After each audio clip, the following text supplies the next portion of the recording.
Yep, that's why I came down, is to test this and fix the flag. It's ready. Thank you, ma'am. You know me, I'm a flag I can afford college.com. Flag fluffer. I can afford college.com. Take what you're doing and add an education. Check financial aid to change your situation. Get the money you need to go to college today. Sign up online for your financial aid. I can afford college.com. At the California Community Colleges, financial aid is available year-round to pay for fees, books, supplies, and sometimes even help with the rent. Find out how to get your financial aid at ICanAffordCollege.com. Okay, you okay now? See, nobody but us heard it. No one.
Okay. No microphones, right?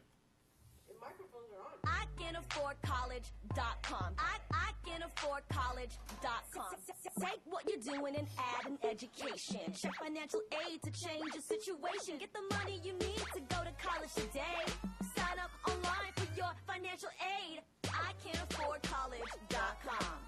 At the California Community Colleges, financial aid is available year-round to pay for fees, books, supplies, and sometimes even help with the rent.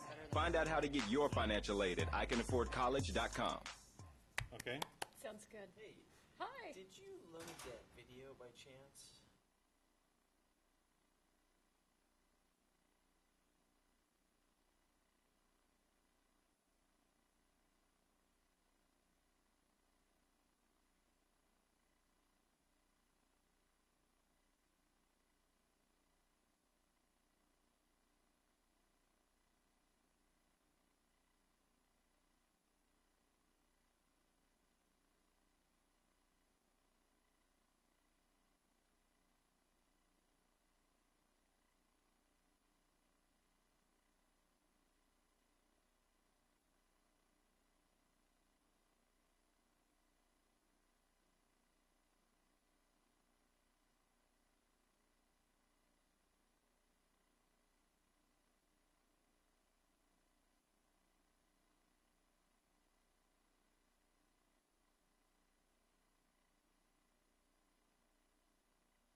this as.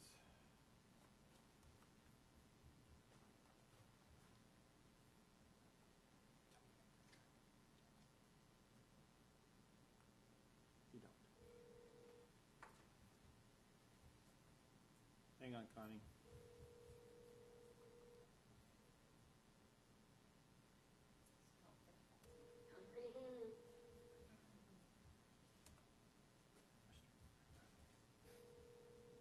I'm going to ask you guys, also starting from the other Go end, full screen. Go here. what Audio, Connie. adjustment or readjustment challenges you experienced getting out of the military, and also when you first or currently as a student veteran? What are some challenges you can talk about?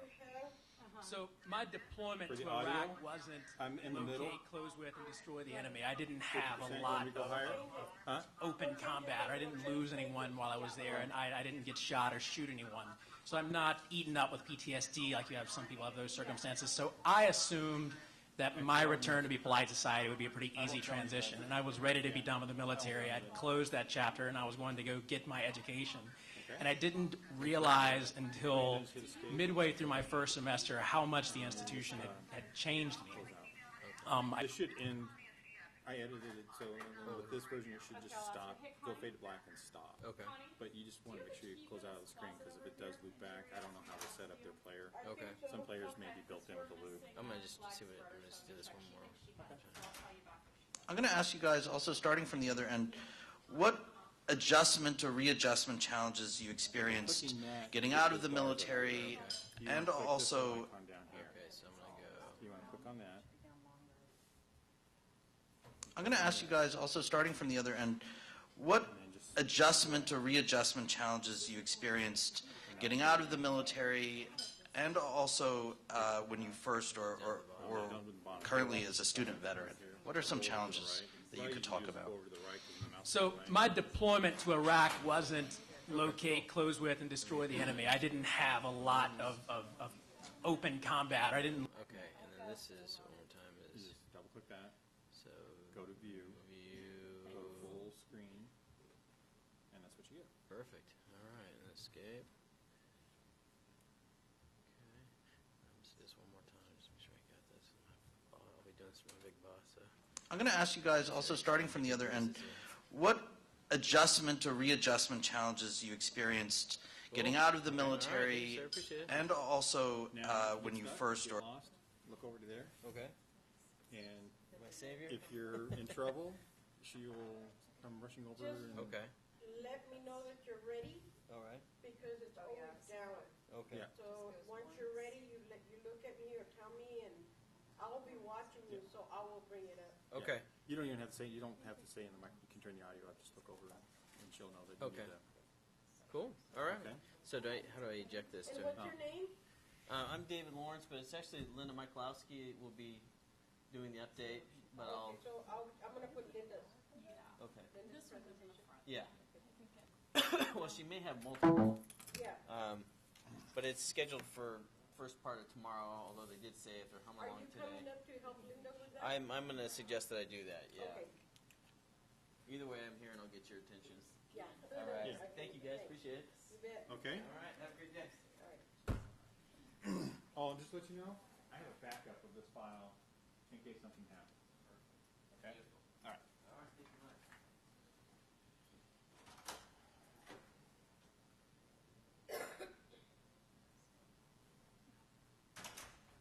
Some of these black slides.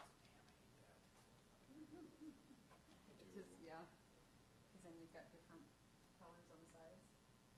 Yeah. It's but not always the same black. But they looks like they didn't use the bar spec.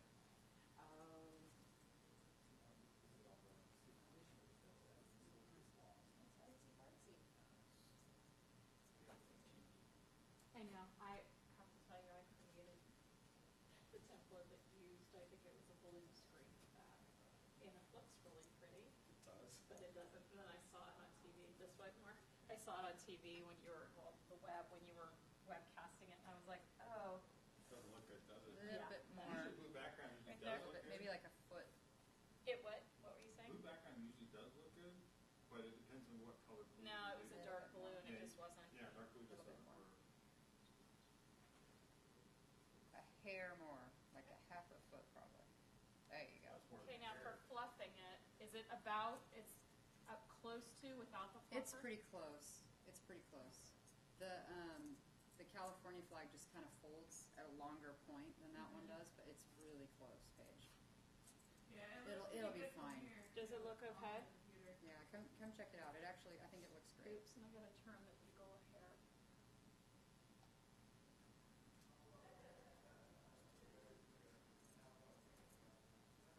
Yeah, that looks good. And you know what? It doesn't have the spreaders, but it's pretty darn close how it comes apart at the bottom. That looks good. When Connie gets a second, I'm gonna check the closet and see if we have Can it you in open there. that for her, Chris? Do you I have put a a key, key Chris? back. It's really not. Yeah. It's pretty close, it just depends. Well, why would you miss I with bought something the like that? spreaders because they just are always just hanging. You wanna have them out a little bit. Yeah. So I bought the spreaders. Why would somebody do that? That's just a weird thing. Which closet do you want? I think, the back two, and Jerry thought maybe somebody would have put them back there, the spreader.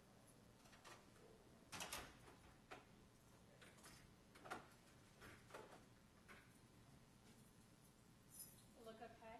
Somebody, the flags, somebody took one of our spreaders, the spreader is missing off of the back of this one.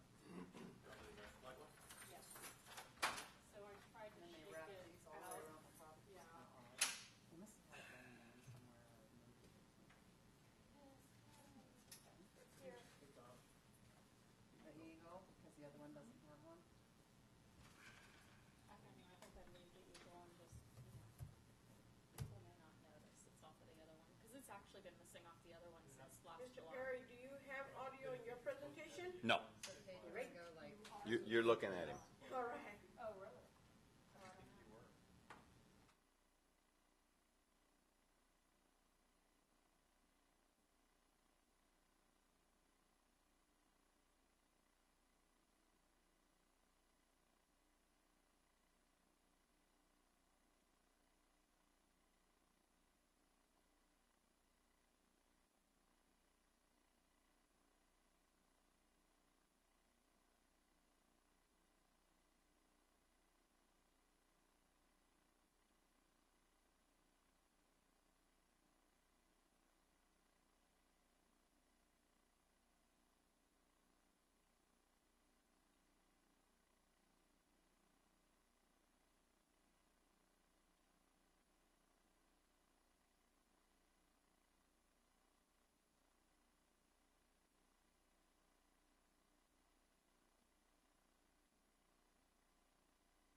We have the meeting come to order.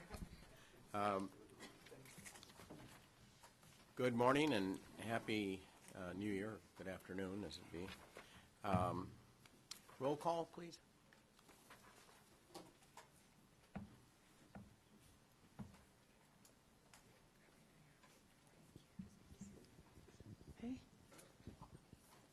Manuel Baca, Here.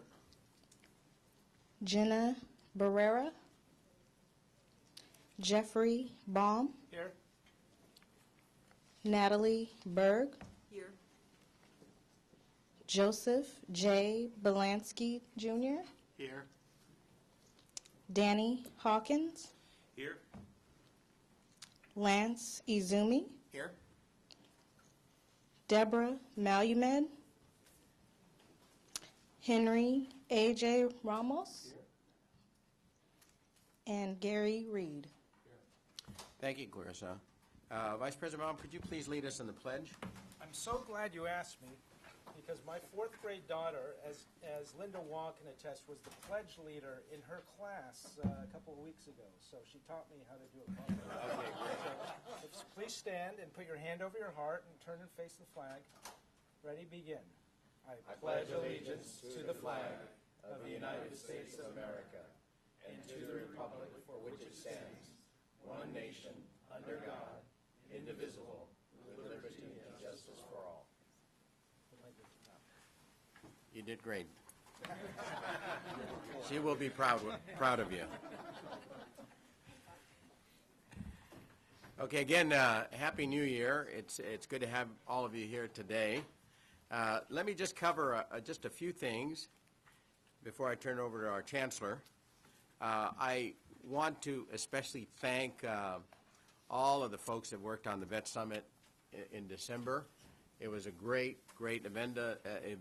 Vice Chancellor Michalowski and her staff and all the other folks, and of course the foundation very much a part of that, so Keitha Mills and her folks on that, and the Faculty Association. I see Jonathan out there, and Sylvia's work on this also in putting that together and helping out, and so many people that attended. I'd like to extend appreciation to J.P. Morgan Chase for their sponsorship of the summit, as well as Majestic Realty and Ed Roski, the principal there, and the owner, CEO, and John Simpkin, Vice President, both of who are very strong veteran supporters, and it's great to have them involved in the sponsorship of our Vet Summit. And we'll be hearing more about that tomorrow in a report.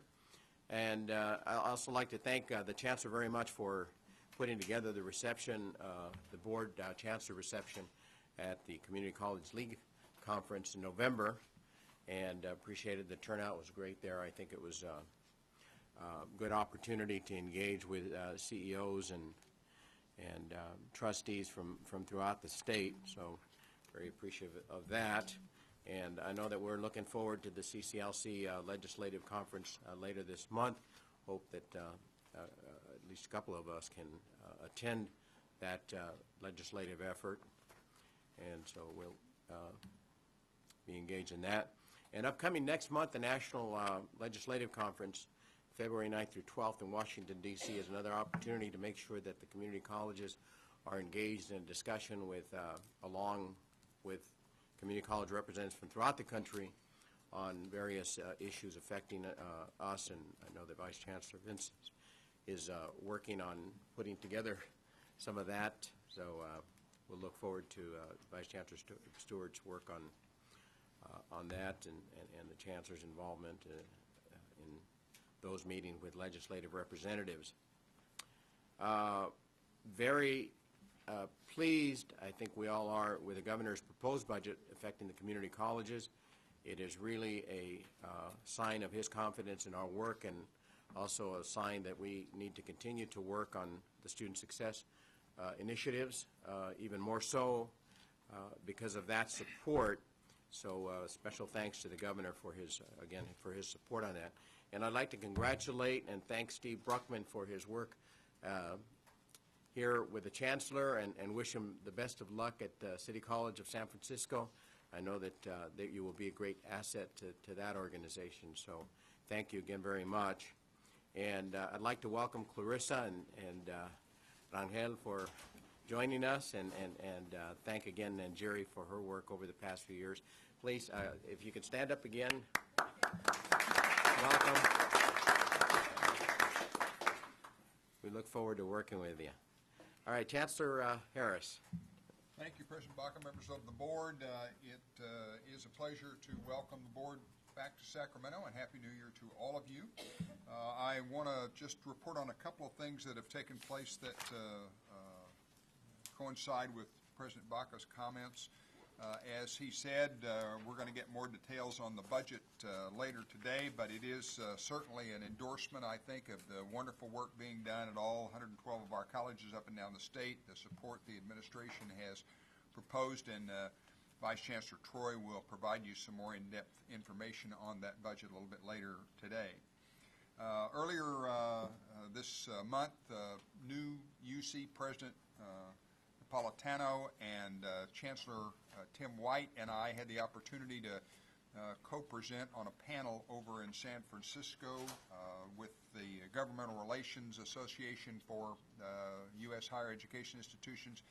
And the subject matter, I think, was less important than the fact that the three of us were able, for the first time since new UC President's appointment, to have an opportunity to sit together. We actually had a brief meeting before the panel.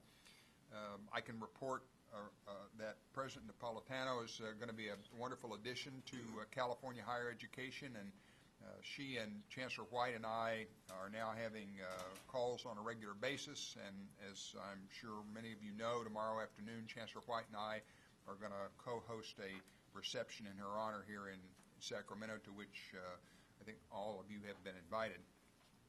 In addition to that, on Thursday of this week, I'm pleased to be going back to Washington, D.C. For a summit meeting called by President Obama, designed to encourage community colleges to strengthen remedial education at campuses across the country in support of enhanced student success. I'm looking forward to that. There's a couple of dozen of my colleagues from across the country who've been invited to that. It was originally scheduled in December. It was postponed because of a trip the President and First Lady had to make, and so to the funeral of Nelson Mandela. And so now this summit's been rescheduled to later in the week, and I'm certainly looking forward to that. In addition to that, we'll be participating in a new bipartisan task force created by 4 U.S. senators, obviously 2 Republican and 2 Democrat, that is designed to examine the burden of federal regulation and reporting requirements on institutions of higher education. This group will meet for the first time coming up in the month of February, and again, its representation includes leaders from across all the segments of higher education, and the goal here is to provide specific recommendations to consolidate and streamline and hopefully eliminate some of the burdensome and costly and confusing regulations that we face, and also to review the extent of all federal reporting and regulatory requirements that our institutions must comply with. And many of us have for quite some time been concerned about the increasing amount of regulation. I can tell you, as an example of one district that I previously was involved in, that there were more than 600 different accountability reports that the colleges in that district had to complete annually on everything from the content of the water in the boilers of those institutions to obviously things like accreditation. And the cumulative amount of work involved in all of that compliance with regulations is really quite burdensome, onerous, expensive, and in most cases very duplicative. So I'm excited to be asked to serve on this group, and looking forward to that. I also think we should all acknowledge that today in many of our colleges up and down the state, and if not today, probably later in this week or next week, our colleges began their spring semester. And so again, it's a robust time in all of our institutions. It's difficult to tell at this point what the enrollment of the colleges will look like, but the email has been flying back and forth on colleges that are experiencing growth, and also those that are seeing their enrollment soften a bit. So we would be remiss if we didn't acknowledge, while we're here looking at the policies that govern our colleges, the folks in the field are doing the work that all of us are in support of, and that's teaching and learning and the beginning of the spring term. So that concludes my report. Thank you, Chancellor. We will move on to the consent calendar unless there is an item that someone would wish to pull. I'll entertain a motion to approve the consent calendar. So moved. Second. Okay. Moved and second. Any discussion? Yes. Can I ask a couple of questions about the grants? I noticed that 3 of the grants make a statement something like professional opportunities for college faculty and deans, or professional opportunities in agriculture and manufacturing, or in 24 energy efficient. How does that get out there to folks to know that these professional opportunities are available and you can come and participate, or how does that work? Well, it's different for each and every grant, but normally, once those are approved, they're pretty widely disseminated through, if they have something to do, for example, with student services, through the CSSOs up and down the state, if they have to do with teaching and learning, through the CIOs or through the academic senate. So there's really no identical way that because I think that, gets out. just to say, I think it's important to get that widely disseminated so that people aren't left out who might actually choose to go and participate in that. And I have one other one on Grant 6, the interagency agreement, because I'm not sure I totally understand, but it says the purpose of the funding is to develop a portal for registration and tracking of California Community College energy certificate recipients in energy-related employment. Is that like to track certificates that students achieve, and is that specific colleges, or? I'll let Vaughn answer that one. Yes, so that one has to do with Prop 39, and we have a strategic relationship with a sister agency called the EDD, which is the Employment Development Division of the Labor Agency. And so they have a portal that centralizes the posting of jobs. So as part of the integration between the two agencies, we're cross-listing jobs there and marketing that portal to our students. Marketing the portal to our students. Right. And so how will that information get out to the colleges? Again, Yes. I always fear that not enough communication happens to really let that be widely known so that lots of students can make use of it. Absolutely, and to your prior point, I mean, there's always the need for more and more communication. The more that we can do, the better. But these grants have networks that are set up. So, for example, the network that is set up to deal with agriculture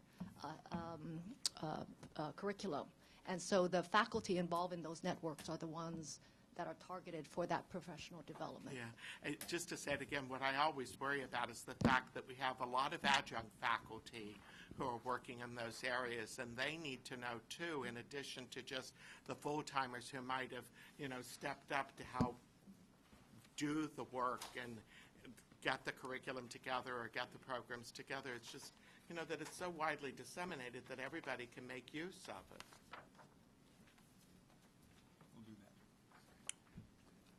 Any other discussion? Okay, we have a motion by Member Asumi and a second by Member Hawkins. All in favor, please say aye. Aye. Okay, we'll move on to action item number 2.1, financial assistance. Financial Assistance Award. This is second reading. This item requests board approval to implement the fee waiver provisions of Senate Bill 1456, the Student Success Supports Act of 2012, through proposed changes to California Code of Regulations, Title 5, Section 58601. If you could please have a motion first. A motion to approve. Member Asumi? Second. Okay, Vice President Baum. Okay, we will, we have a number of speakers on this, and I think maybe we'll just begin with before we have speakers up, the presentation. Chancellor? Thank you, President Baca, members of the board. This is the request for approval of this item. You have seen it previously for first reading. And so with that, I'm going to ask Linda Michalowski and her colleague to give you a quick overview. Linda? Thank you, Chancellor Harris. President Baca, members of the board. This item is brought to you today for action. You discussed it at your November meeting, which I unfortunately was not able to join you for, but there was discussion and significant testimony at that time. This is the third set of regulations that have come to you to implement the recommendations of the Student Success Task Force. And it's not accidental that this is the third set.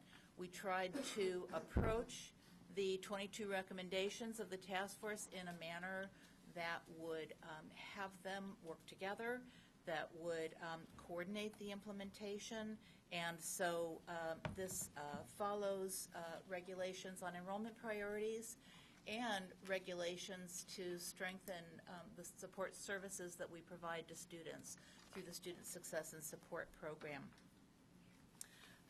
There was an extensive formal review process for these regulations. There was a 45-day comment period. There was a public hearing in conjunction with your last meeting. And we have provided for you in your agenda proposed responses to each of the comments and concerns that were raised in that formal process.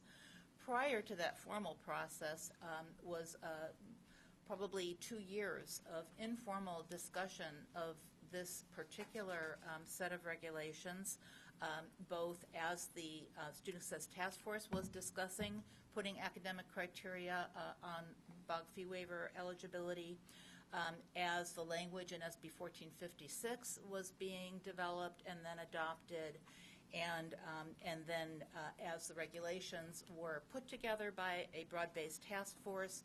They were brought to the Consultation Council 3 times for discussion. They were modified in the course of those discussions. We then had consultation individually with a number of groups representing specific subsets of students. And what we believe, what we have brought to you for adoption was thoughtfully conceived to support the goals of the Student Success Task Force, to support student success, and to respond to many of those concerns that were brought to us. The groundwork has been laid for us to implement these regulations. I think successful implementation will result in not a single student losing BOG fee waiver eligibility because of the work that's being done now to promote the concept that students have a right to receive support services to be successful, and they have an obligation to take their opportunity to attend community college classes seriously and endeavor to achieve academic success. With this spring term, students will be receiving notice if they are on academic or progress probation that they are at risk of losing enrollment priority if they have a second term in that status. And the colleges are busily putting in place both the process of notifying students as well as the appeal process for students to access to address a problem with their academic performance and prepare to be successful. And so these regulations related specifically to the BOG fee waiver have that platform to build upon should you, in fact, send them forward. I want to just briefly acknowledge and address the concerns that have been brought in the comments on these regulations. And so the first is there were a couple of comments that indicated that we should have taken an approach of conforming the BOG fee waiver academic requirements to those of the federal financial aid programs.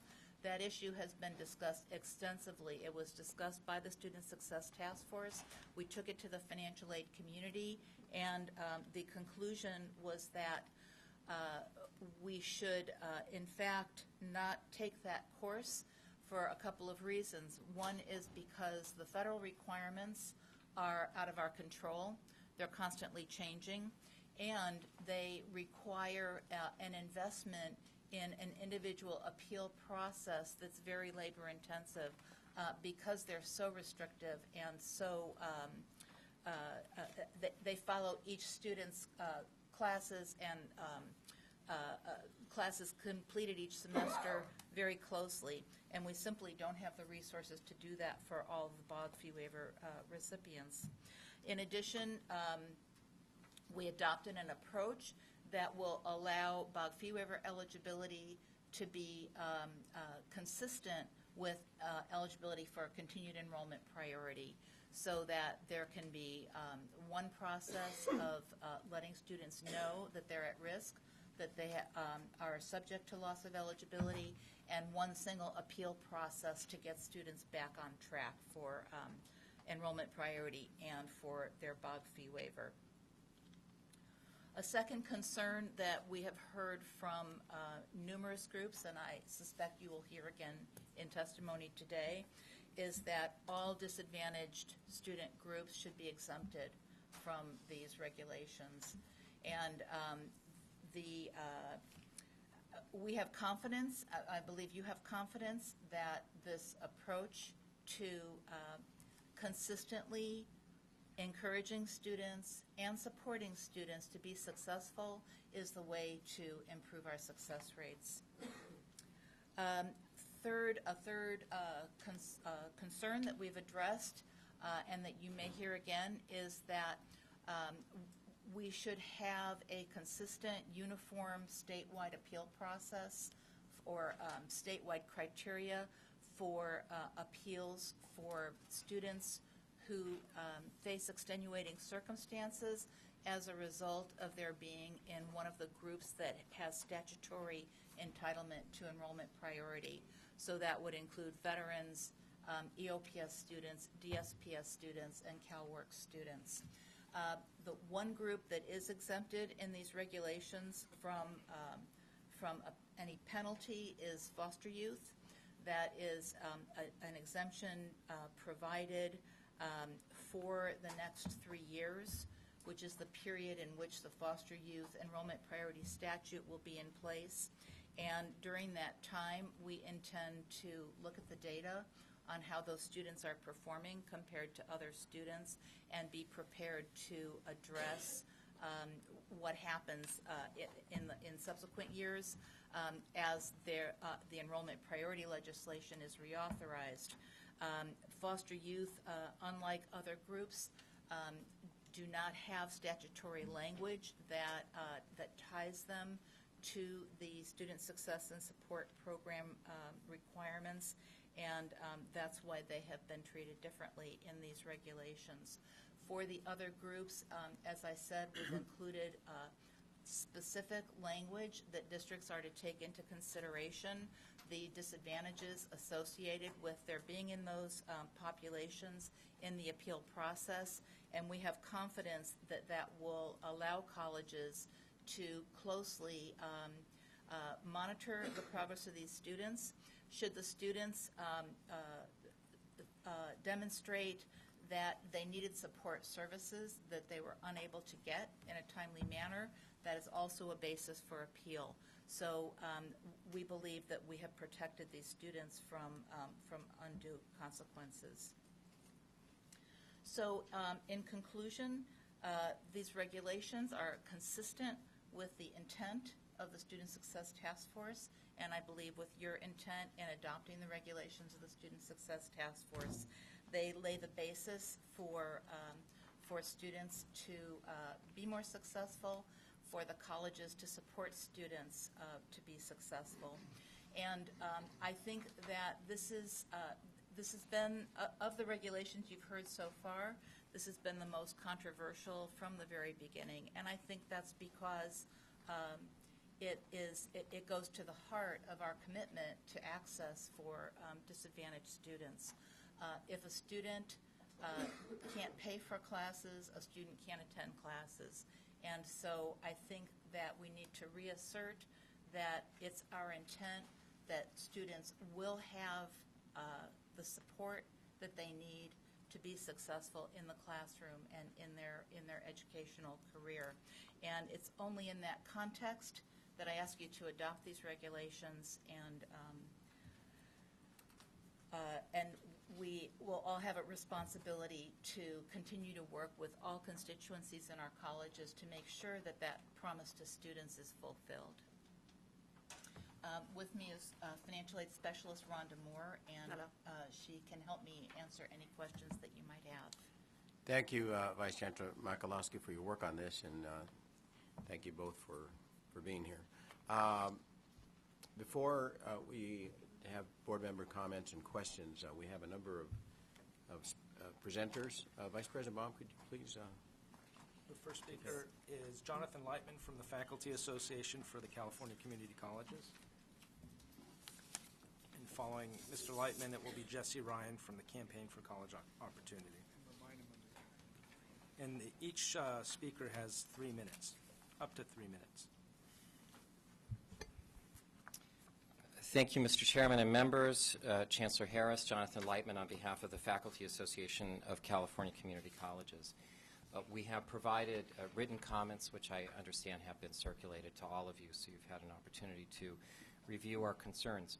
I want to outline there are 2 general categories of concerns. The first one involved the exemption. So in the proposed regulation, there is potential to exempt foster youth with other groups identified as being in part of the appeals process as having extenuating circumstances.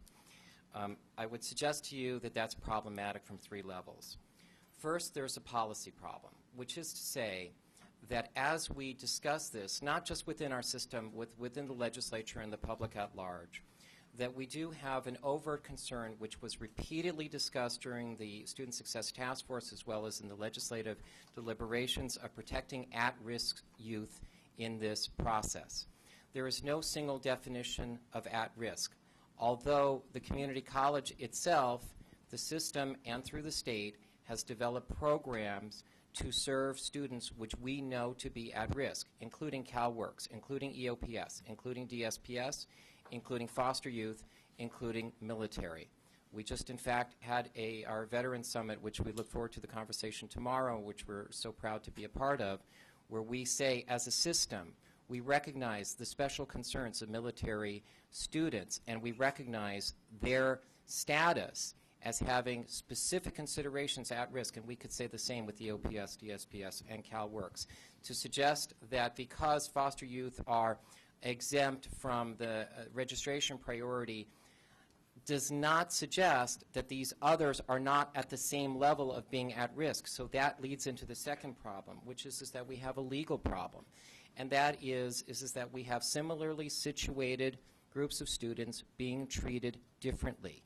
We also have a problem of vagueness. So if we are to suggest to the local colleges that it is their job to interpret, and there are extenuating circumstances that are applied to EOPS, DSPS, DSPS, EOPS, CalWORKS, and military, that's in the appeals process, but how is one to determine how much of an extenuating circumstance that is? Frankly, I've read it. I cannot determine it. I have already been in conversation with the folks that say that the welfare rights lawyers are looking at this, which means that we are not only adding to the complexity of the appeals process, we're also adding to the costs, and we're adding to potential litigation, which means that we are adding to division and we are adding to cost, which leads to the third problem, which is to say that as we move forward in the development of the Student Success Initiative, and we have the tremendous opportunity with the governor's very generous proposed budget, that we should be doing so in the spirit of unity, and this divides that unity. Our other concerns were mentioned in writing. Thank you. Jesse Ryan, followed by Jeanette Zanipatin from MALDEF. Good Good afternoon. Jessie Ryan, Associate Director at the Campaign for College Opportunity. Yeah, I'd like to begin by thanking the system staff for their commitment to addressing the concerns that were raised by the Campaign for College Opportunity and others at the last Board of Governors meeting. I have to say we do remain concerned by the lack of a statewide and uniform process for implementing the appeals process. We also think that there needs to be strong oversight by the Chancellor's office with consistency around the guidelines for implementing the appeals process. I would like to note that the regulations do state that the district shall adopt, prominently display, and disseminate policies ensuring that students are advised about the student support services available to assist them in maintaining and reestablishing BOG fee waiver eligibility. But what we haven't seen is information around the criteria for these appeals processes, nor are there requirements for publishing the procedures of the appeal, those forms that students would need to see, knowing who the appropriate staff liaison would be at the campuses, what the deadlines would be, how to define extenuating circumstances, etc. We respectfully ask that Chancellor Harris and the Board of Governors really look at issuing some strong guidelines with a few key elements as we move this important policy forward. One is looking at recognizing that a one-size-fits-all approach might not necessarily work for the 112 colleges, but that without clarity, there is real issue here for wide variance in how these policies are implemented from campus to campus. And as Jonathan and others have said, this will negatively impact some of our most vulnerable students. We'd like to see the Chancellor's office, with support and guidance from stakeholder groups, develop some guiding principles and policies around this. You're really stating for students and for campus administrators what the best practices are for implementing these policies, holding up models that could work and should be implemented at the 112 colleges. We also ask that as these conversations move forward and stakeholder groups are brought together to develop those guiding principles, that a student-centered approach is kept first and foremost, and that you bring in some of the very social justice partners that helped pass the Student Success Act, SB 1456. Finally, we believe that the Chancellor's Office is committed to finding an amicable resolution, but we truly believe that we have to do this foreseeing potential challenges and making sure that we are protecting the most vulnerable students who, in essence, are placing their future in your hands. Thank you. Jeanette Zane-Patin, followed by Will Bruce from the CCC-EOPSA. Good afternoon. Jeanette Zane-Patin, Legislative Attorney with the Mexican American Legal Defense and Educational Fund. I don't want to belabor the points that the two speakers before me made, but MALDEF is definitely in support of those two statements. We strongly believe that some statewide guidance is needed and some oversight in terms of the BOG fee waiver. MALDEF worked really hard to ensure that an appeals process was drafted in the bill to ensure that those most at risk would not lose this critical access to financial aid. As you know, without this BOG fee waiver, many low-income and vulnerable students will not be able to continue with their educations. And so we really believe that any statewide uniformity, that the appeals process should have some statewide uniformity, that there should be some oversight by the Chancellor's office. There is another provision in the bill that does require some data collection that would be reported to the legislature. We would like to see something like that in terms of the appeals process. And in particular, to note, how many students are appealing, data with regard to their socioeconomic status, any other information that we think is critical, because we think that we really do need to keep our eyes on how this plays out and how this impacts students, especially those most vulnerable. And so we would really encourage that. Secondly, we also agree that there should be a stakeholder process with other civil rights and equity partners that worked on this legislation to ensure that this process has the criteria that's needed to ensure that students and those that are the most vulnerable do not lose this critical access to the BOG fee waiver. Thank you. Will Bruce from the California Community Colleges Extended Opportunity Programs and Services Association, followed by Cesar Flores from the same association. Thank you, Chancellor Harris, President Baca, members of the board. I'm happy once again to be speaking in front of the board on behalf of the association, EOPS Association. The commitment of this board to the success of all students in the community college is matched by the EOPS Association's commitment and dedication to ensure that all underserved and underrepresented students can maintain their place in the system and fully utilize all resources available to them to succeed. We applaud the decision to provide a special exemption for foster youth for the new obligations of the Student Success Act. As many of our programs serve a significant number of students from the foster care community, we understand the significant barriers that this population faces and believe their issues warrant this exemption. I and my colleagues to follow hope to convince you that our EOPS students, along with CalWORKs, veterans, and DSPNS students also face significant barriers to achieve a college education degree here in the community college system and need this exemption. Our programs already provide intensive remediation services to our students, and our students are already held to a significant academic standard to continue to receive our services.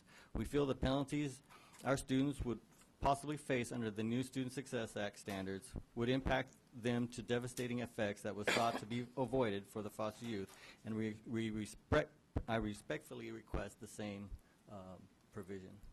Thank you very much. And I have our stuff in writing. I think this was handed to you before, but thank you. If you could hand it over to Clarissa, she'll take care of it there well. Thank you. Cesar Flores, followed by Georgina Guy.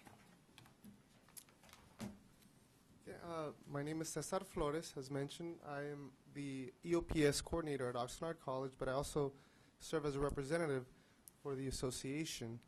And to share the same sentiments as my colleague, Will Bruce, I'm here to respectfully request that EOPS students be added to the exemption population with regards to the waiver for the BOG.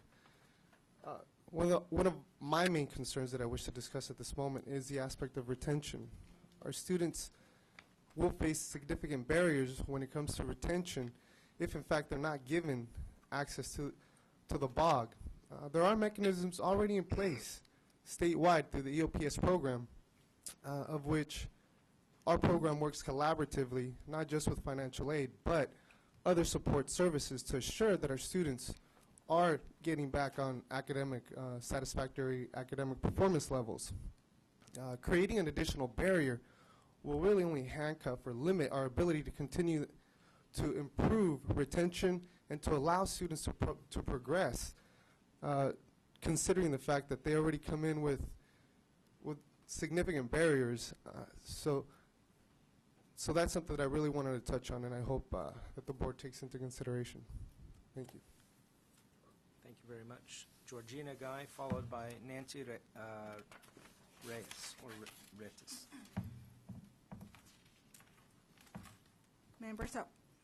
Members of the board, Chancellor Harris, who's out right now, and President Vaca, I want to thank you for allowing me to express my support in allowing EOPS and the other at-risk students groups such as CalWORKs, DSPS, and the military to be exempt from the BOG fee waiver eligibility regulations. As stated before by my colleagues, our programs already have some measurements that will assure that our students are successful. So we like your support in terms of making the exception for them too. Thank you. Thank you. Nancy Redis from Butte College CCEOPSA, followed by Joan Thompson. Yes, thank you. Nancy Redis, EOPS counselor. I'm not going to repeat what's already been said, but I think I just want to say that it's about social justice, and I think it's about not only access but retention and everything that's already been said. Thank you. Thank you. Joan Thompson, followed by Maria Roman. Thank you all thanks for all the work you do on behalf of all of our community college students. As the EOPS and CalWORKs coordinator at San Diego Memorial College, I'm here to ask if these very low income, very vulnerable, and very promising students of EOPS CalWORKs, along with the DSPS students and the military students, be included as part of the exempted students from the appeal process, along with the foster youth. Many of these students are at very high risk. There are working poor who the community colleges are committed to serve. Thank you. Maria Roman, followed by Richard Hansen from the California Community College Independence. Good afternoon, everyone. I am Maria Roman. I'm the director of EOPS Care and CalWorks at Porterville College and also the foster youth counselor. Mr. Reed, thank you for sitting here, and he's in my area. You know, me, with my background, I'm not supposed to be here. My goal was to be working in the fields, which I am an immigrant. I came from Mexico. I worked in the fields. I'm an English learner. English was very difficult for me, and I was not supposed to succeed. My father had this plan for me that I was going to go in the fields to assist my other brothers and sisters. I have 8 sisters and 2 brothers. I'm one of the oldest, so my job was to assist them in the fields, working and helping them out. So, and I did that for many, many years. Thanks to MECHA, I was able to know about community colleges and universities, so I followed the path, and here I am today. If the SSSP fee waiver restrictions were in place by the time I graduated from high school, I would not have gotten my AA degree. I would not have gotten my bachelor's and master's as well. Like I said, I had a difficult time learning English. I had to start from the bottom when I entered Porterville College. I went up. I am successful now. So I ask you to please exempt the programs already said in the speech earlier behind me. I now have 2 adult children. They're both educated. My son is a business analyst for a business company, a beverage company, sorry, and my daughter's a first lieutenant in the Army. She served 2 terms in Afghanistan, and she's now going to be going to the captain's school in Fort Huachuca, Arizona. So please consider somebody like me, who I would have been a failure instead of a taxpayer, and being able to vote and elect all of you in the position that you serve now. Thank you. Thank you. Richard Hansen from the California Community College Independence Association, followed by Ketmani Koanashau. Good afternoon, Chancellor and board members. My organization, the California Community College Independence, opposed this particular portion and other portions too of both the Student Success Task Force recommendations and the resulting SB 1456. But on this one in particular, we carried that opposition trying to improve this portion of the measure right up to the end. When it went to the governor for signing, it came back in a way that we thought we actually had made some headway. So at this point, we are trying to make this all work as best as we can for the system and our students. And at this point, I'd like to argue basically for consistency. If you're going to go down the exemption route, it shouldn't be for select groups. It should be for all the groups that are identified in the system as at risk. Frankly, the vast, vast majority of our students are all at risk. Consistency then also to say that the districts are going to need more guidance. There is the issue of lawsuits. If every district is doing something even slightly different, it's going to lead to inconsistencies that can, I think, lead to a number of lawsuits as the claims are looked at in terms of what's being done at the different districts. So consistency is what we're after here to try to make this work for everyone. Please consider making this more consistent than it is at present. Thank you. Thank you. Ketmani Koanashau from the EOPS Association. Thank you for the opportunity to speak in front of you with regards to, and as I request I respectfully request that you put the EOPS, the SPS, CalWorks, and veterans students into the exemption category, because we do not need to have our students jump through more hoops than they necessarily have. Thank you. The last speaker card is from Lynette Niaga from CTA.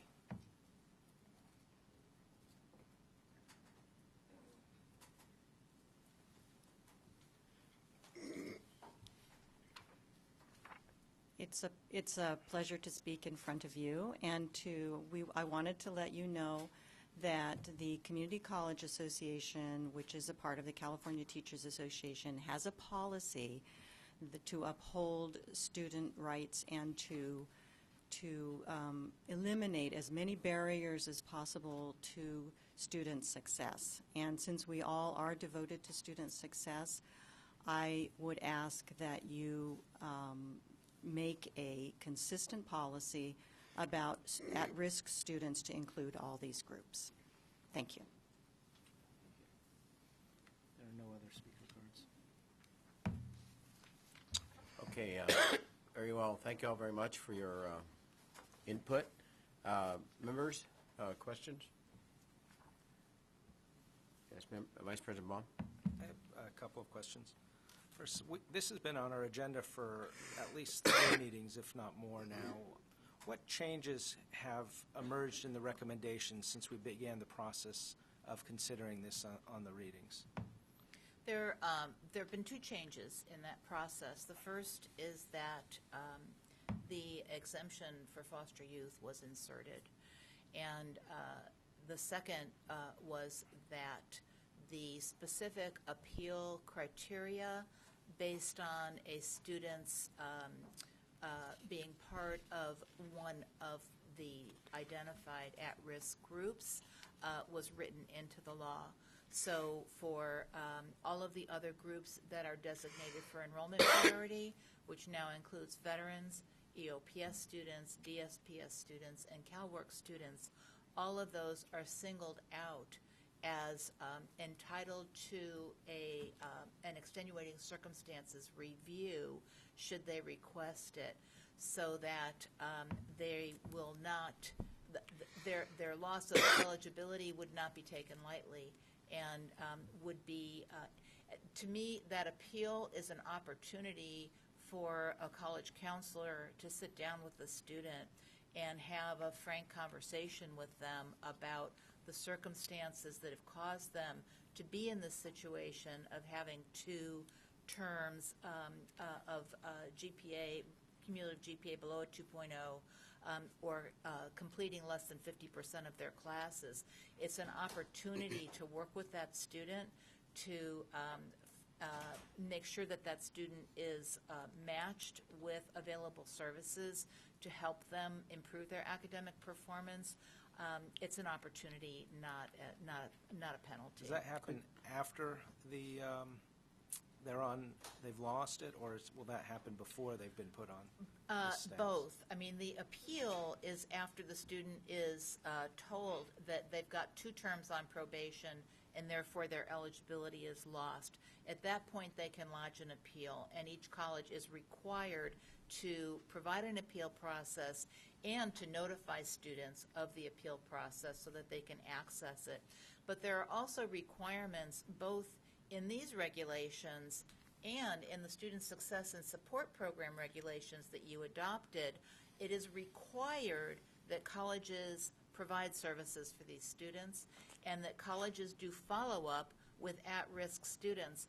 And the definition of at-risk students in the Student Success and Support Program regulations includes students who are subject to potential loss of eligibility for enrollment priority or the BOG fee waiver. So you have been very clear with the colleges of your expectation that these students will not just be left to fail, but these students will receive the support that they need to succeed. Let me ask you something related to this. One of the big concerns appears to be the lack of uniformity or consistency at the state level. Could you describe a little bit more the process that will be used to ensure that the Chancellor's Office has guidelines which will work with the field? Yes, we are absolutely committed to providing guidance to the colleges on implementation of the appeals. Although, I mean, an appeal by definition is an individual matter. It's a matter of looking at the students. It's not just by college, but it's looking at each student's individual circumstances and making a determination that you can find a way to make that student successful. But we routinely issue guidelines whenever regulations are adopted, and we will absolutely pull together the affected constituencies and talk with them about the best way to approach this so that your expectations are clear to the colleges as they develop their appeal procedures, and that while there's an appropriate level of local variance based on the resources and the processes that they already have in place, that they are clear on your intent by including So those. we can do the best we can to ensure that those guidelines are not enormously convoluted, but clear enough so that we don't have on individual campuses or between campuses a broad range of decisions with regard to what at-risk is and what it is extenuating circumstances might be. We will provide clear guidelines on what our interpretation is of those terms. Member Ramos? Before I have one last question. Okay, Vice President Bond, and then Member Ramos. It's probably for the Chancellor more. If we approve the recommendation goes into effect, what will we do to track the impact of that the new regulation, and how will we be able to assess whether it actually resulted in a loss of students or actually might have improved success in certain categories? What will we be doing to do that? We'll do exactly that. As one of the speakers suggested, we'll certainly look at the numbers of students that are losing eligibility and those that are appealing and what those statistics look like, as we try to do on most of our educational processes, so that we can inform any changes in the future, not only in these policies, but those that are related. Because my hope is, just as Member Ramos has said on occasion, when we adopt a regulation or approve a contract, it's very important for us as a board then to hear and understand the impact of that once it's been put into practice. Member Ramos? That sounds like a good idea. Yeah, I just want to make a comment, and then I have a couple of questions that are allied. I'm very compelled by the case that's been made by multiple speakers that I think from a standpoint of practicality, legality, and justice, it is imperative that we have some kind of a mechanism, at least seriously entertain some kind of mechanism that goes beyond just providing guidance. Because I think that is one half of the equation, but the other half of the equation is, to this point, to actually see how things play out on the ground and to ensure that there is a degree of fairness and uniformity that runs throughout the system, even with the acknowledgement that local leadership should have the prerogative to make local decisions based on those circumstances. So I'm very, very compelled by the case that's been made that we should find every reasonable way that we can to do more than just issue guidance, but actually have some kind of an assessment or oversight system, albeit, I hope, one that is efficient and economical and not just a big cost hit to the system. Having said that, what I wonder about is what degree of flexibility would we have under the current legislative regime to consider, for example, in the case of these identified additional cohorts of student populations, the possibility of extending one additional cycle. So instead of 3 strikes, perhaps in this case, in enumerated instances, not in every case, there might be some leeway to go to a 4th pass. Is that something that could be considered? Would we need new legislation to do something like that? That would be a question that I would have. Secondly, although I think it's been stated that most of the system, in terms of students, would be impacted by any change that we would make here, I don't really know what the raw numbers would tell us in terms of who would be affected if we were to expand, even if we were to do what's being suggested by most, which is to extend the exoneration to these other population groups. What kind of population in numbers, head count, would we be talking about? What would be the cost implications of doing that? I'm not sure that I have the data that I need to make an educated decision about the effect of that request. Do we have Did to you want to know take those numbers? each one of those at one at a time? I think you asked 3 questions there. Yeah, I did. Your first question, I believe that the board would have the authority to expand the exemptions without having to seek a change in law. However, I believe that there's a certain expectation on the part of legislators and the governor's office that there's definite support for the policy as it's currently before you. And so I think that there would need to be conversations if we were to exempt larger numbers of students from the policy. We have argued that the purpose of this policy is to ensure that students understand what their obligations are as we provide them the opportunity to succeed, and also to ensure that we are identifying students that we expect the colleges will focus on with support so that they can succeed. And so I think that we would need to explain carefully why we're not confident that our policy is going to accomplish that, and seek concurrence. But I believe it's within your legal authority to do it. On the other question regarding the numbers, we have actually done a simulation of what the impact would have been had this policy been in effect over the last couple of years. And we have, the SB 1456 required us to provide that information to the legislature, and we have sent it over. The numbers, Rhonda, do you want to describe what we found? Sure. We started by developing a cohort of students, and we did that at the end of spring 11 because it was necessary to look over several terms.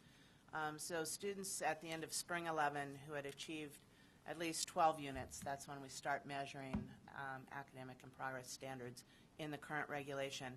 We followed that same cohort of students. The original amount in the cohort was 615,000 students were in the spring 11 cohort, BOG fee waiver recipients who had achieved 12 units, who persisted then to fall of 11 and were at probation at the end of fall of 11 or who met probation criteria, and then who persisted to spring of 12, again received the BOG fee waiver and achieved or achieved probation, fell into probation at the end of spring. There were about 42,000 students who would have been at risk of losing the BOG fee waiver. That's 5.44% of the entire student body at the end of spring of 12. We actually think that the number who would have lost their BOG fee waiver would have been much less. First of all, not all of those students would have persisted to fall of the 12th term, which we just have data for that term. Also, we would hope that with the implementation of the regulations and all of the services and processes, that a lot of those students who had been on probation the first term, got their notice upon 30 days, were able to turn around and not hit a second term of probation. And students who did hit 2 terms of probation would also have those services and appeal processes available.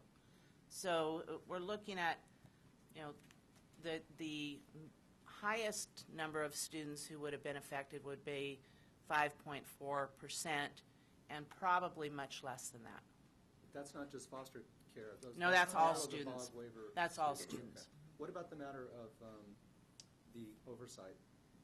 What might you say about any kind of regime or protocol that we could put in place that would be cost-effective, smart, quick in response, that could help us course correct if needed, based on patterns that we were seeing that were disturbing in implementation?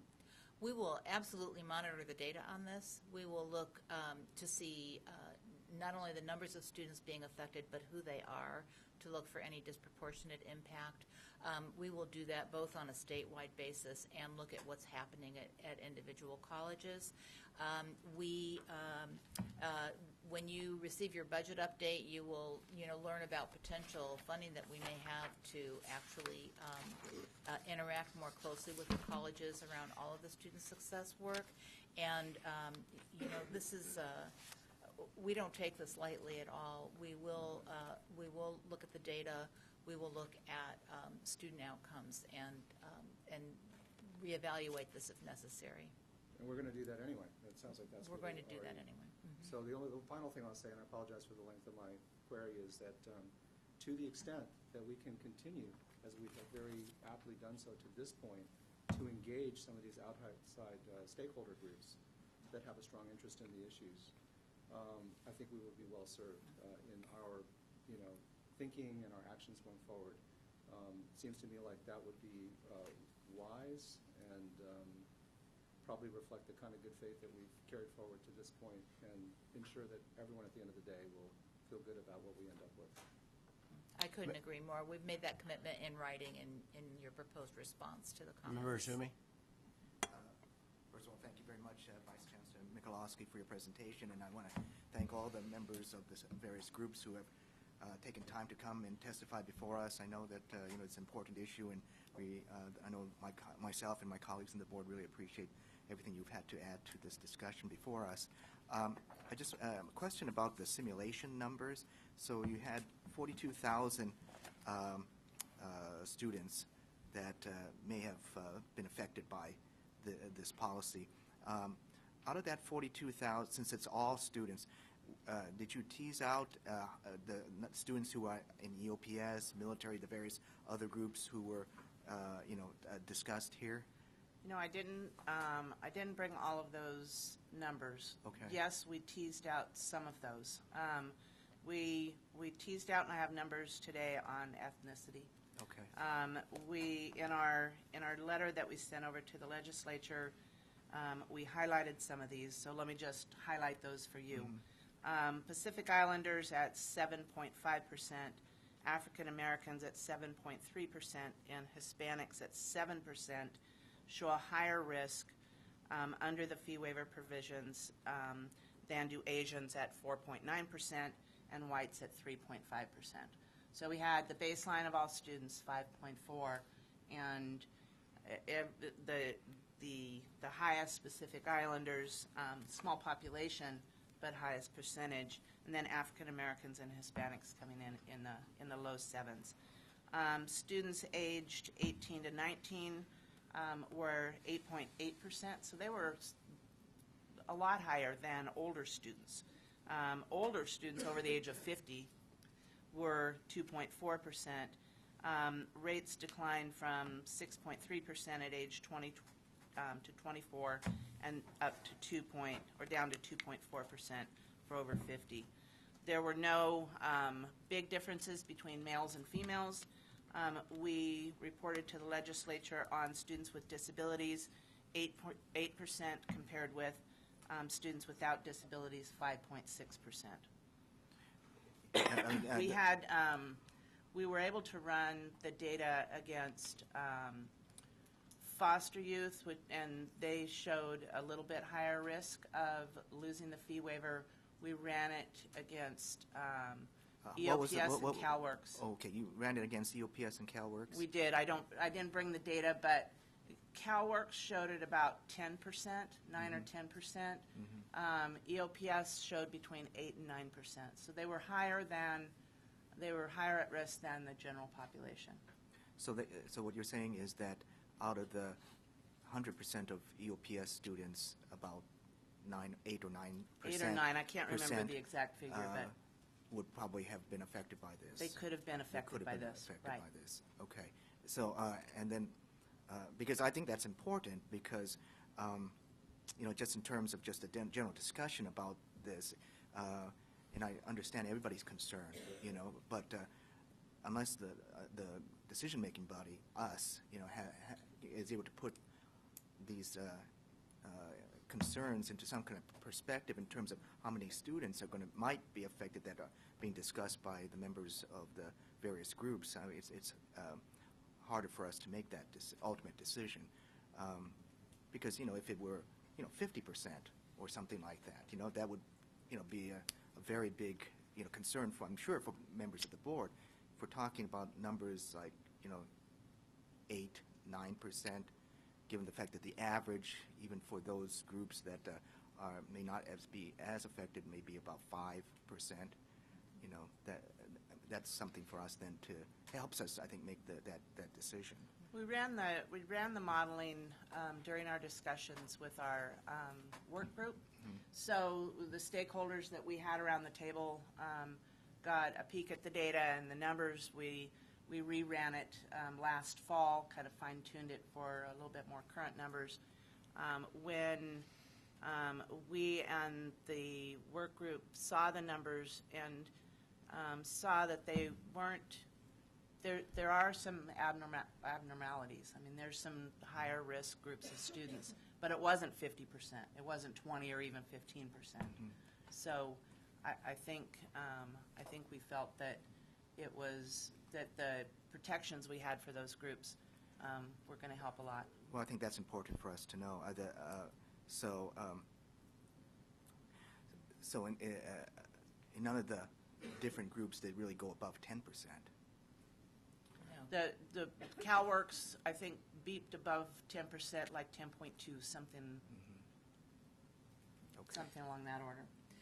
We will share the information that was sent over to the legislature with you so that you can see that data. I also want to point out that we did a similar analysis when we were bringing to you the enrollment priority regulations, and these numbers are not appreciably different. They're at least in percentage terms, they're quite similar. And finally, all of these numbers are reflecting student behavior before the discussion of student success began and before the discussion of the requirements for enrollment priority began. So I fully expect that these numbers will come down. And then again, I would point out that in the Student Success and Support Program regulations, you specifically require colleges to provide follow-up services on students who are at risk. So, I believe that we can do much better with our students. Actually, that was the point I was going to make, is that these numbers don't take into consideration the incentivizing effect of these recommendations. And, even though once people are counseled as to what they need to do, that those numbers may not be even as dire as these. Okay. That's correct. Member Belansky?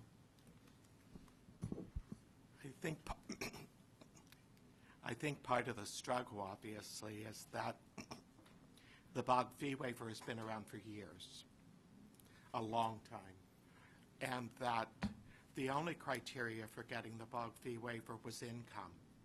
And if you met the income requirements, you had the waiver. And so to begin now to make changes, we're changing the culture. And we're changing the way we think about things. And that takes some time and that takes some effort that we're going to have to really think about how to do that and how to work with that. So as to also duly inform students up front of the conditions are now changing. Which raises a question for me. As you ran the numbers, was that a combination of both students that would have been on academic probation as well as progress probation? Yes. It was either or. Because it would be interesting to know how many of those students were on progress probation, to be honest, even to see if that had any direct impact on the numbers. Because I know as somebody who worked in DSPNS, we had a lot of students who would take classes and then drop out and withdraw. So they didn't get low grades. They just wanted to go to school, and they really didn't want to get grades, and they wanted to use the fee waiver, so they didn't have. So, I mean, I think there are a lot of conditions that have to be considered. But I have a couple of questions. In these proposed responses, and you've used some of this already, it says that there will be strong guidance and training about the appeals process and expectations. How might that happen in the sense of, like, what would that look like to provide that guidance or provide training? And I have a couple of other questions. Well, I think that we would, we would express to colleges the intent of those provisions and that they, they put in place a process and make students aware of a process whereby they will look at the student's individual circumstances and look for ways to make the student successful. That's the purpose of the appeal process, is not to be punitive, but to to determine how to make the students successful in order to let them continue their education. And like when you do the training for DSPNS coordinators, EOPS coordinators, and all of those kinds of things that happen on an annual basis, some of this will get incorporated somehow into that also. Absolutely. Absolutely it would. I mean, I'm assuming in many cases it would not be those individuals who would actually hear this appeal, so we would need to also bring it to student services administrators and counselors to make sure that this needs to be an institutional process and an institutional commitment. They might have to explain it to the student up front and say, I need to help you understand as you... Is there any work group that might provide sample language? I mean, because this requires that districts will, in fact, have to come up with procedural language that's in print and in the catalogs probably and available to students. And always another struggle is well, how are we going to get that language together? What's that language going to look like? How are we going to see that our language is consistent, and we aren't saying something that we're not supposed to be saying? And I asked the same thing about the forms, and I'll say part of the reason about whether there might be some sample forms that some work group out there that's in existence might put together to help colleges, because I put out a question on the matriculation listserv, on the counselors listserv, and a couple of others about forms for appealing loss of enrollment priority. I didn't get one response. Yeah. Not one. And there's lots of people on those email listservs reading that. So, and yet at the same time, I would pick up that we all struggle with how do you write that language? How do you put those forms? Or if I were to say at my college, well, I'm going to have a form for the general student population, but I'm going to have an EOPS form, I'm going to have a DSPS form, I'm going to have CalWorks form.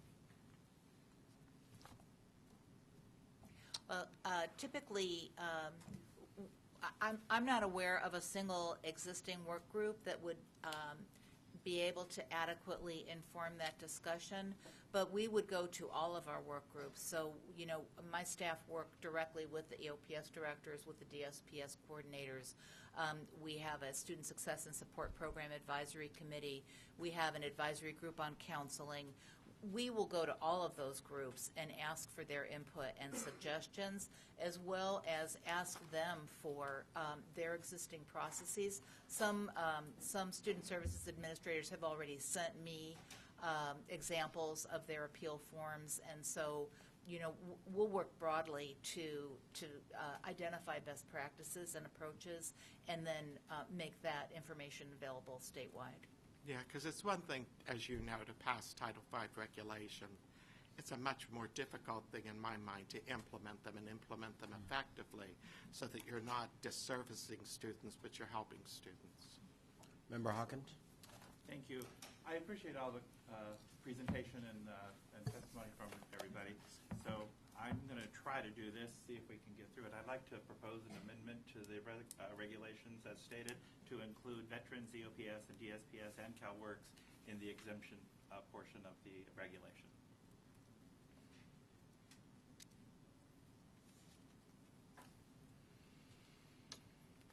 Let's see if there's a second. There's a second for that? I'll second that if there's a... Do we have the capacity to vote on that matter now? Well, we have a motion on the table, and that's the recommendation as it is. So I would like to... Vice Chancellor? I would like to Bruckman? second this, but on the other hand, I Vice think this Chancellor will answer questions. So maybe, Steve, is there Bruckman? some guidance you can provide? The board can adopt a motion to amend the regulation. It would not take effect today as a second reading of the regulation. It would need to be re-noticed and opportunity for further comment and so on. So the board has discretion. The board does not have to vote up or down on the regulation before. The board has the right to amend the regulations and adopt regulations it feels are most appropriate.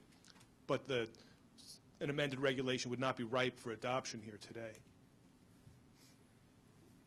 May I ask another question? Yeah, just procedurally. I have Vice President Baum wanted to make a comment. Maybe okay.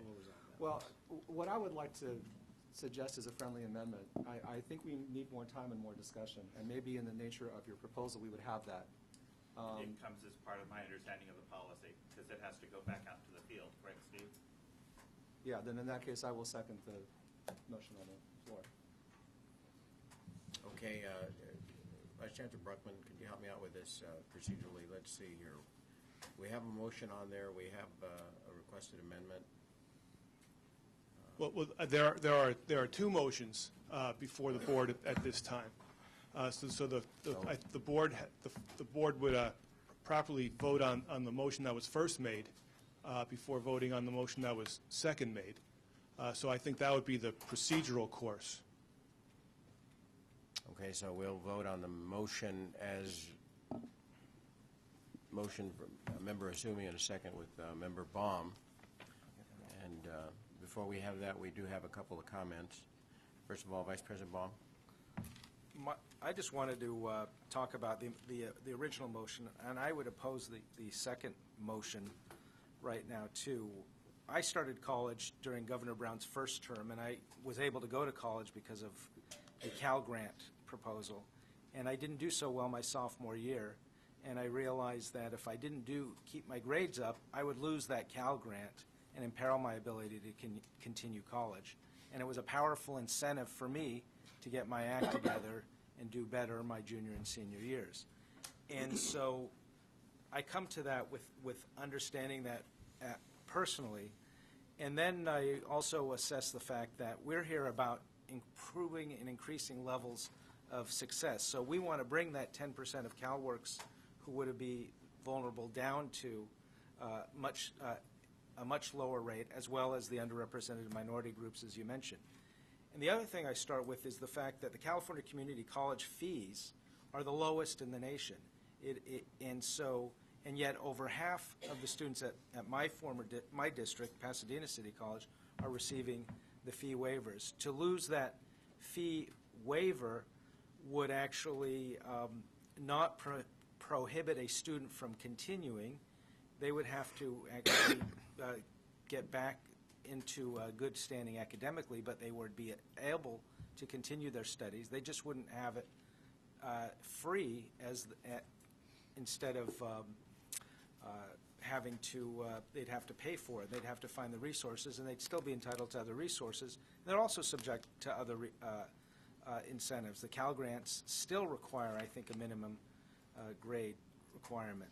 So I feel very strongly that there should be a performance-based incentive for students to pursue in order to receive a fee waiver to an already discount of the lowest fees in the country. And so I think we should adopt the regulation. I think it will actually enhance student success, and we'll get more of these students facing disadvantages to actually graduate, be successful and achieve their goals. And so I think it would be harm student success for us to not, and would actually harm CalWorks students, harm EOP&S students, harm DSPS students, harm veterans if we were not to approve this recommendation. Member Belansky? Because I'm not totally sure I understand, how was it that the foster youth were given this distinction? There was a broad-based call for an exemption from the foster youth support community.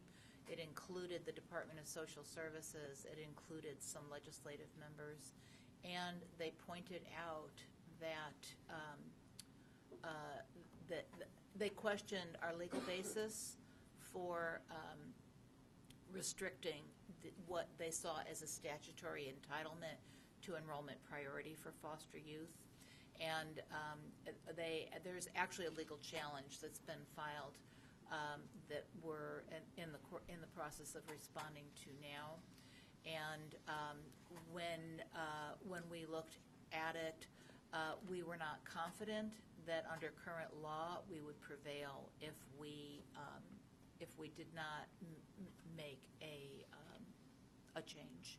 So that was the challenges concerning the enrollment priority regulations that have already been adopted, but we hoped that by addressing their concerns in the BOG fee waiver regulations that were in process, and then ensuring them that at such time that we come back to you with amendments to the enrollment priority regulations, we would bring that issue to you in that context as well, that it would enable us to move forward with some confidence from the foster youth advocates that we are sensitive to their concerns. Any further discussion? I would like to make an additional point. I feel, I've expressed this frustration in past meetings in terms of the kinds of choices that we're called upon to make, and it's no slight to anyone or the system. It's just frustrating to have to make decisions that are either or. I think both of the proposals on the table, while they're fine enough, I think don't really get to where I would like to see us get. I think we need more time for a little bit more reflection and discussion on this topic. I think that between just leaving it as it is or going to a wholesale expansion to these other groups, there's something in the middle that I think is probably the best place for us to land. And I don't know whether our process allows for us to get to that point as I see it, but I would prefer to have that option rather than voting on two items that I think hit extremes that really miss the mark. So I don't want to overcomplicate by proposing yet a third choice. I think we've got two on the table. Why don't we go with what we have and see where we end up?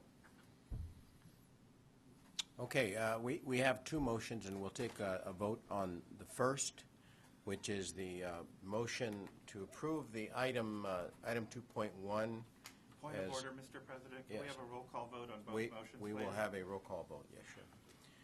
And so we have on the table a motion by Member Asumi and a second by Vice President Baum to accept the recommendation, item 2.1. One point of clarification, given our reduced numbers to how many votes are required for the passage of any action by the board? A majority of the members present. Five. Of the members We present. need five, yes. Five, okay, so we will take a roll call vote.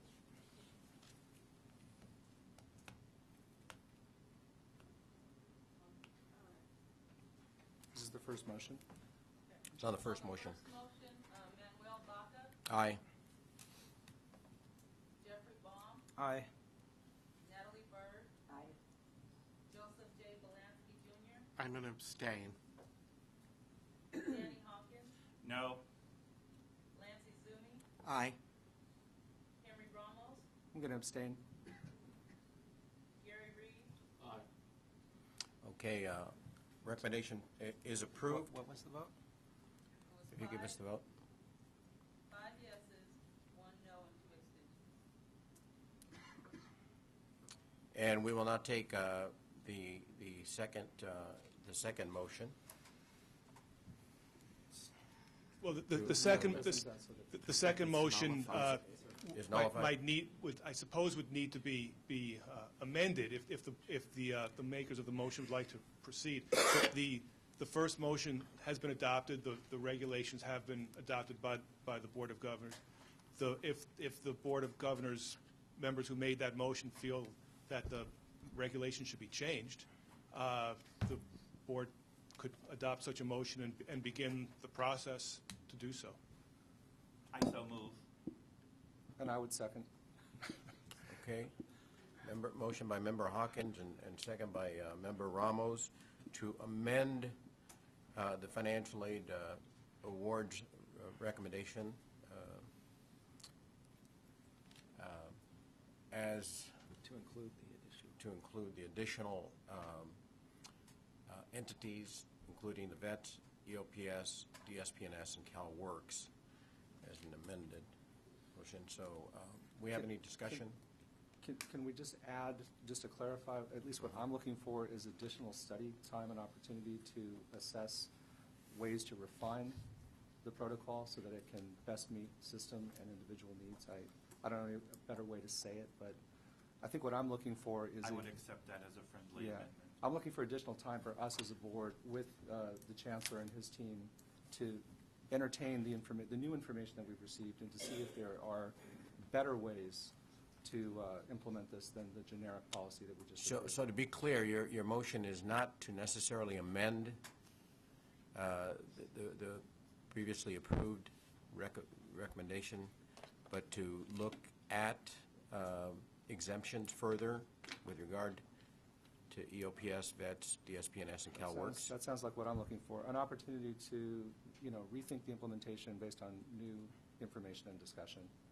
I would agree with that. I think Okay. there's more time needed. I really was surprised that a legislative report went to across the street, and that's a very worthwhile piece of information that the Board of Governors didn't see in the background of the two previous readings to this. So I would like to see that full data So, disclosed. okay, so what you would like in your motion, if I'm reading it correctly, is to have consideration for these 4 groups as additional exemptions, but not necessarily at this point changing the previously approved recommendation, but to look at it more closely based on information that might be provided by the Chancellor's office and the field with regard to the impact. Yeah. That's Okay. a good restatement. Thank you. Okay, so we do have a motion by Member Hawkins and a second by Member Ramos. And if there's no further questions, Member Sumi? I'm sorry, just for clarification, so under this amendment, proposed amendment, It wouldn't be an amendment to it.